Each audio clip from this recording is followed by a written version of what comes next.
नमस्कार, जोहार साथियों। आप देख रहे हैं राष्ट्रवादी आवाज़। आज जनता का पोल कार्यक्रम राष्ट्रवादी आवाज़ चला रहा है लगातार कुछ दिनों से। उसी दौरान हमसे बातचीत करने के लिए हमारे बीच मौजूद हैं बरही के चर्चित चेहरा और समाज सेवी के रूप में इनका नाम बहुत बिखरा हुआ है समाज में। इनसे बातचीत करेंगे और सीधे जानेंगे कि जो राजनीतिक परिवेश है अभी झारखंड की और हजारीबाग लोकसभा की, उसे सीधे तौर पे समझने का प्रयास करेंगे। अभी चुनाव का माहौल चल रहा है भुवनेश्वर जी, तो क्या लगता है आपको कि किसका सरकार आने वाला है? सबसे पहले तो आपके चैनल के माध्यम से आपको और झारखंड के तमाम महान देवतुल्य मतदाताओं को मेरा हार्दिक अभिनंदन, उनके उज्जवल भविष्य की मंगल कामना। अभी आपने प्रश्न किया कि झारखंड में जो भी चुनाव पूरे देश में चल रहा है, इस पर आपका क्या कहना था कि किसकी सरकार बनेगी, क्या प्रतिक्रिया है? देखिए, ये लोकसभा का चुनाव है और इस लोकतांत्रिक व्यवस्था में जब कोई सरकार 5 साल के लिए निर्वाचित होती है और जब वह पुनः चुनाव में जाती है, तो सरकार अपनी उपलब्धि को गिनाती है कि हम 5 साल में क्या किए। मैं समझता हूं भारतीय राजनीति में यह पहली बार ऐसा हुआ होगा जब कोई सरकार 10 वर्षों तक इस देश में है तो अपनी उपलब्धियां न गिनाकर सिर्फ पिछले घिसी पिटी सरकार की नाकामियां गिना रही है। और हाँ, ये चुनाव कहां आकर टिक गया है? चुनाव होना चाहिए था, चुनाव इस बात के लेकर सरकार को यह बात बताना चाहिए कि हम ये सरकार हमारी ये काम 5 वर्षों में या पिछले 10 वर्षों में की। लेकिन कभी ये सरकार मंगलसूत्र की बात करती है, कभी हिंदू और मुसलमान की बात करती है, तो कभी बोलती है कि नहीं जब आपके जो है सो जायदाद का बंटवारा हो जाएगा, कभी कुछ बातें करती है। और मैं समझता हूं इस लोकतांत्रिक व्यवस्था में झारखंड और इस देश का स्थिति आज बड़ा विकट परिस्थिति है। आपने देखा होगा, आज ही मैं प्रभात खबर देख रहा था, भारतीय जनता पार्टी की वरिष्ठ नेता और लोकसभा की पूर्व अध्यक्ष सुमित्रा महाजन ने कहा है इंदौर का जो प्रत्याशी, कांग्रेस पार्टी का प्रत्याशी, अपना नाम वापस ले लिया और भारतीय जनता पार्टी में शामिल हो गया। उन्होंने कहा कि लोकतंत्र में बड़ा दुर्भाग्यपूर्ण है और यह समाचार आ रहा है कि वह इस्तीफा देने के बाद भारतीय जनता पार्टी में चला गया। और अगर ऐसा भारतीय जनता पार्टी के लोगों ने किया है तो यह बड़ा दुर्भाग्यपूर्ण है लोकतंत्र के लिए। आप इससे कल्पना कर सकते हैं कि आज राजनीति कहां खड़ा है। कहीं ना कहीं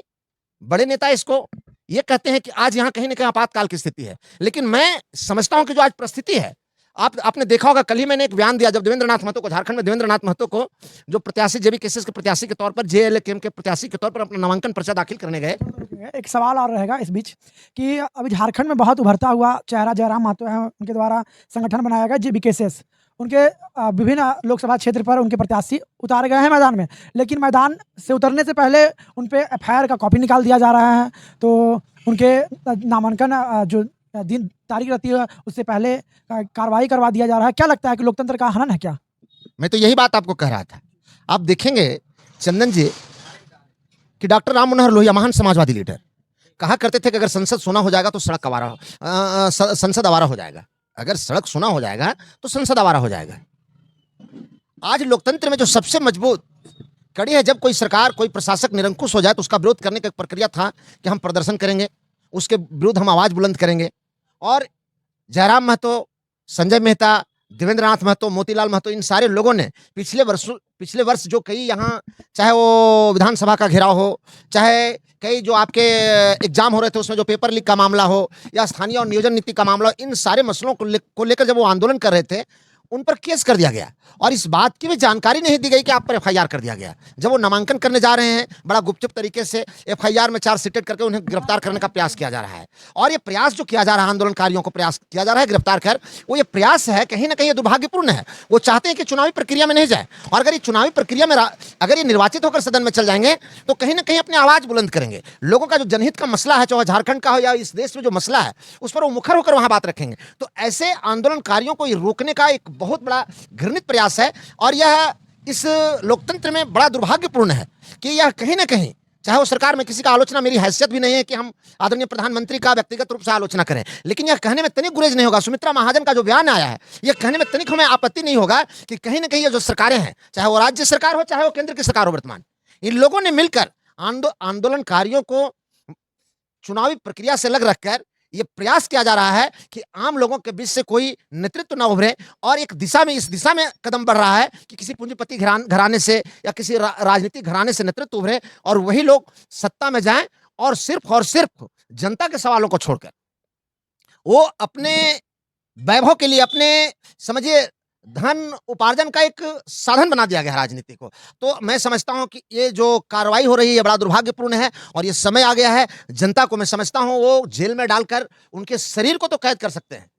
उनके विचारों को कैद नहीं कर सकते हैं। और मैं आपके चैनल के माध्यम से यहाँ के देवतुल महान मतदाताओं से मैं अपील करूंगा कि आइए, झारखंड में आपका भूमिका एक समझिए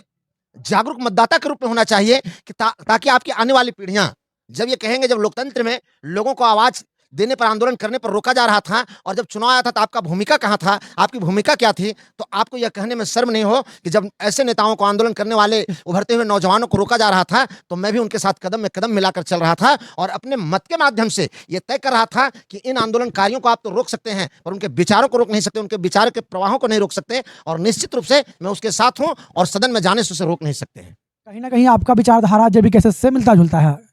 आपकी बातचीत से लग रहा है। तो जेबी केसेस का जो है चुनावी मुद्दा क्या रहेगा, यदि आप उनके विचारधारा से जुड़े हुए हैं तो? देखिए, सबसे पहले तो आपको मैं बता दूं कि अब हमारी उम्र 53-54 वर्ष की होने चली है, और आप जानते हैं कि युवाओं में एक जो जोश होता है,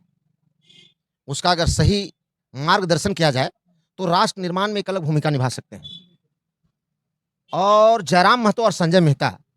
जैसा नौजवान, या देवेंद्रनाथ महतो जैसे नौजवान, झारखंड में जो एक आवाज दिया है कि नहीं, जब झारखंड जिन उद्देश्यों के लिए बना था, झारखंड में उन उद्देश्यों को यहाँ के नेताओं के द्वारा पूरा नहीं किया गया, उनकी आकांक्षा को पूरा नहीं किया गया झारखंड में झारखंडियों का,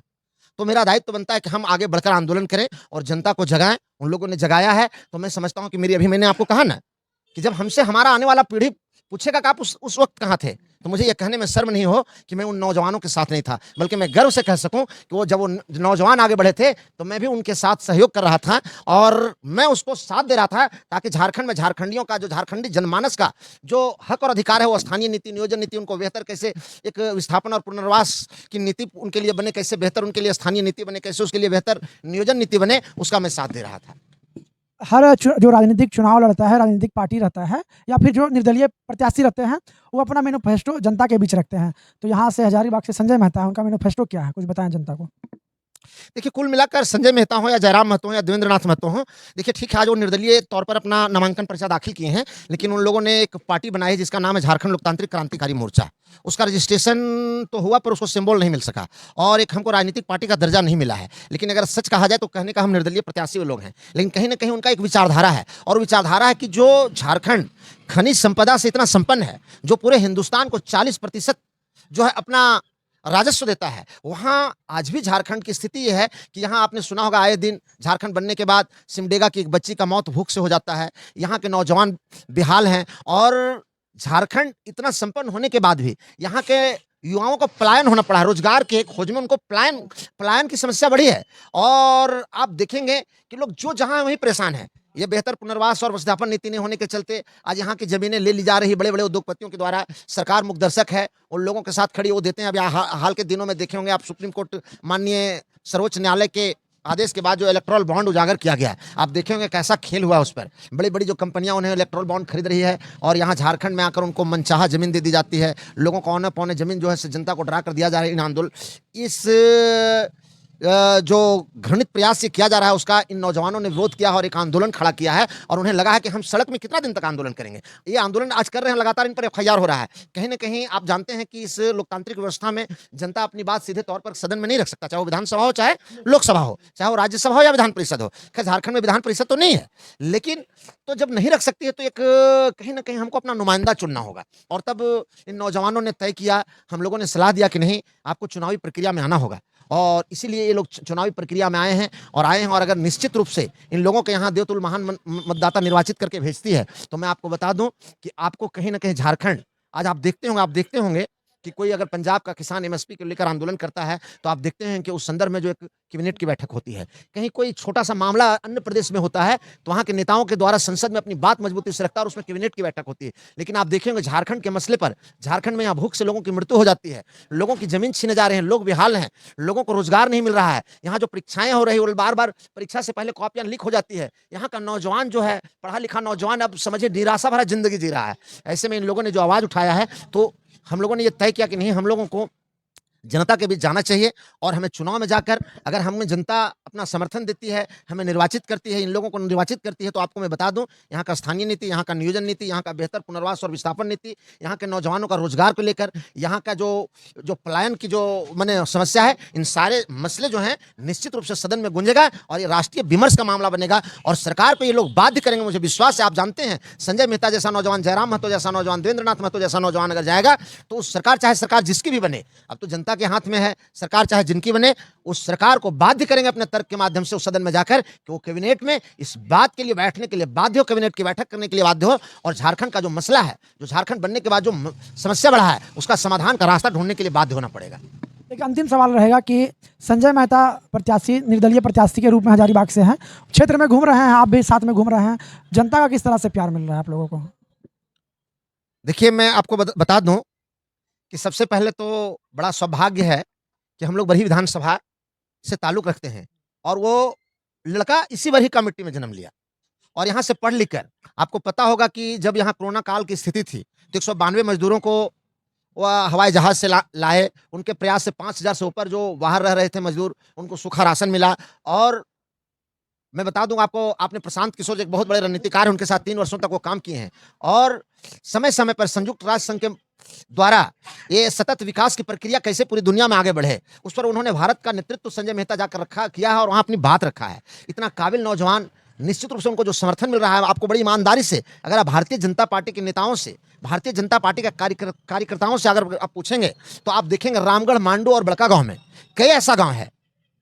जहां के मतदाता अपने गांव में इस बात के लिए उन लोगों पर बोला कि हाँ, उन लोगों को मैं कह दिया है कि हाँ, आपको आने, कांग्रेस पार्टी और भारतीय जनता पार्टी के नेताओं को आने का जरूरत नहीं, उन पर पाबंदी लगा दी गई है और यह कह दिया गया है कि ये सिर्फ यहाँ के मतदाता अपने मत को संजय मेहता के लिए लॉक कर दिए हैं। जिस दिन चुनाव होगा, सिर्फ और सिर्फ उनकी जो उंगली है वो संजय मेहता का जो चुनाव चिन्ह होगा उस पर, उनकी ईवीएम में वो मशीन पर उसका उंगली दबेगा और संजय मेहता के समर्थन में एक नया प्रचंड जनादेश आएगा। ये वो 3 विधानसभा का है। रह गया हजारीबाग और बरही का, तो मैं आपको बता दूं, मैं लगातार घूम रहा हूं। मैं गया था, मैं रामगढ़ विधानसभा गया था, मांडू विधानसभा गया था। वहां के देवतुल महान मतदाताओं ने कहा कि सर आप जाइए, आप बरही को देखिए, यहाँ कोई यहाँ का एक मतदाता संजय मेहता होकर काम कर रहा है। मैं लगातार बरही विधानसभा में घूम रहा हूँ। आप तो पत्रकार हैं, आप प्रिंट मीडिया से वास्ता रखते हैं, आप भी देख रहे होंगे ऐसे कई यहाँ के जो नौजवान हैं, उन नौजवानों में जो निराशा भरा, एक जो निराशा आई थी, संजय मेहता जैसा नौजवान आने से लोगों में एक आशा का किरण जगा है कि अब हमारा भी कोई बात करने वाला आया है। और निश्चित रूप से नौजवानों में एक बड़ा उत्साह है, वो दल से ऊपर उठकर, हम कई लोगों से जब मैं बात करता हूँ तो बोलता है भैया अगर विधानसभा चुनाव आएगा या कोई और चुनाव आएगा तो हम लोग दल की बातें कर लेंगे, लेकिन हमारे सामने अभी संजय मेहता है और संजय मेहता को हमको समर्थन देना है। और उसका एक झलकी आपको देखने को मिला होगा, अभी भारतीय जनता पार्टी और कांग्रेस पार्टी का भी नामांकन हुआ था, उससे ठीक एक दिन पहले संजय मेहता का नामांकन हुआ। आपने देखा होगा कि बिना संसाधन के 15 से 20 हजार भीड़ गया और वह भीड़ जो गई वो 12:30 बजे से लेकर 5 बजे तक झूमते और नाचते रही उनके समर्थन में। और उनका जो जज्बा देखते बनता था, जब तक संजय नामांकन करके इंटरव्यू देकर जब तक बाहर न आए तब तक इंतजार करती रही वह भीड़। और जब संजय बोले कि अब आप जाइए और क्षेत्र में लगिए, तब वो वहां से निकली। तो ये बिना पैसा का, जब आज के समय में सारे लोग ये समझते हैं, आप पत्रकार बंधु हैं, सारे लोग ये जानते हैं कि जब ये मानसिकता हो गई कि बिना पैसा का चुनाव लड़ा नहीं जा सकता है, तब यहाँ के नौजवानों ने संजय मेहता और जयराम महतो और देवेंद्रनाथ महतो के आंदोलन का ये परिणाम है कि यहाँ के नौजवानों ने यह दिखा दिया है कि अब बिना पैसे की भी राजनीति की जा सकती है। और मैं आपको बता दूं कि हजारीबाग लोकसभा और गिरिडीह लोकसभा में सिर्फ झारखंड के नेताओं का नजर नहीं बल्कि दिल्ली के नेताओं का भी नजर है। और मैं आपको बता दूं कि यहाँ दोनों जगह यह जो रिजल्ट होगा 4 जून का वो अप्रत्याशित होगा। ये आपको बता दें, ये जन समर्थन हमारा है। और विश्वास करिए आप चंदन जी कि आप अगर जाएंगे क्षेत्र में तो आप देखेंगे कि नौजवान स्वस्फूर्त है, संजय मेहता बनकर काम कर रहा है, ये समर्थन मिल रहा है। लेकिन हाँ, यह है कि बहुत दिखावा नहीं, झंडा नहीं, बैनर नहीं, क्योंकि हमारा भी सिंबल भी नहीं आया है। तो झंडा और बैनर की बात तो छोड़िए, दिल से लोग लगे हुए हैं और जो समर्थन है वो समर्थन प्रचंड समर्थन दिख रहा है। जब राजनीति में कोई कदम रखता है तो पैसा बहुत महत्वपूर्ण चीज़ होता है राजनीतिक में। चंदा उंदा कहाँ से इकट्ठा करेगा जेबीके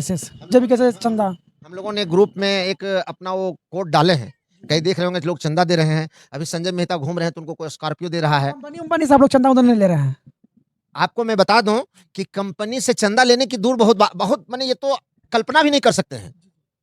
जब हमें कोई पैसा मांगता ही नहीं है वोट के साथ-साथ पैसा आपने देखा होगा कई बार जब जा रहे होंगे तो क्षेत्र में कोई आती हैं, कई बहनें आती हैं, कई माताएँ आती हैं, लोग आरती दिखा रही हैं संजय को, वहाँ जयराम को जयराम के क्षेत्र में, देवेंद्र नाथ महतो को देवेंद्र नाथ महतो के क्षेत्र में, लोग आरती दिखाती हैं और पैसा दे रही हैं। और जब राजनीति में पैसा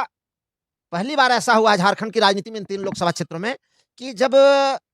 पैसा का माँग तो छोड़िए, पैसा लोग दे रहे हैं, फिर हम लोगों को कंपनी से बात करने की क्या आवश्यकता है? हाँ, तो कंपनी को इस बात का भय कहीं हम चंदा देने जाएँ और कहीं हमको उल्टा डाँट कर लोग नहीं भगा दें। पहली बार उन कंपनियों को भी भरोसा हुआ है कि नेताओं को खरीदा नहीं जा सकता है, ऐसे नेता भी अब झारखंड में उत्पन्न हो रहे हैं। जबकि एक कंपनियों में धारणा हो गई थी कि नेताओं को चंदा दो और मनचाहा अपना काम करा लो। पहली बार उन कंपनियों को यह बात का आभास हुआ है कि अब राजनीति में ऐसे लोग भी उभर रहे हैं, जहाँ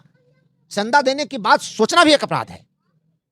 बहुत-बहुत धन्यवाद, आप हमारे साथ बने रहें। आपने गुणेश्वर यादव जी से सुना कि किस तरह से एक नया चेहरा उभर कर आए हैं संजय मेहता जी और क्षेत्र में किस तरह से काम कर रहे हैं। लोकप्रियता संजय मेहता इतना बटोर रहे हैं कि सोशल मीडिया में आप देखते ही होंगे। बहुत-बहुत धन्यवाद। जी, बहुत-बहुत